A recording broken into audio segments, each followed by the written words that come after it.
ஒரு துணை வேணும்னு தோணுறது தப்பு கிடையாதேம்மா, தப்பே கிடையாது. நீ அவ்வளோ கில்ட்டியாக ஃபீல் பண்ண வேண்டிய அவசியம் இல்லை. ஆனால் கொஞ்சம் ஜாக்கிரதையாக இருக்கணும்னு தான் நான் சொல்கிறேன். இல்லைங்க மேடம், நான் வந்து எங்கள் வீட்டுக்கு பயந்தேன்.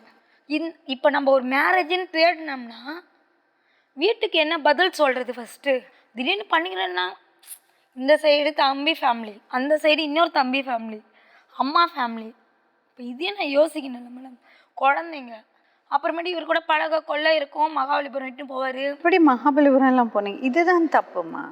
வீக்கெஃப்ல வந்து எப்படி வீட்டில் இதுக்கு சொல்லியிருக்கலாம் பேசாமல். பாதுகாப்பாக தான் இட்டுன்னு போயிட்டு வந்தார். குறைலாம் நான் எதுவுமே சொல்லலை.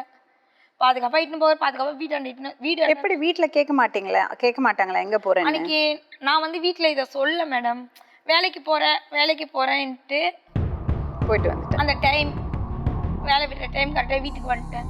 அப்புறம் ஒரு நாள் வண்டலூருக்கு இட்டுன்னு போனார். மகாபலிபுரம், வண்டலூர், ஈஞ்சம்பாக்கம் சாய்பாபா கோவிலுக்கு. மனசை விட்டு யார்கிட்டையும் பேச முடியாதா வீட்டில்? பேசுவேன் மேடம். நான் பேசுகிற ஒரே ஆள் யாருன்னா அம்மா கிட்ட மட்டும். சொல்லியிருக்கலாமே அம்மாட்ட.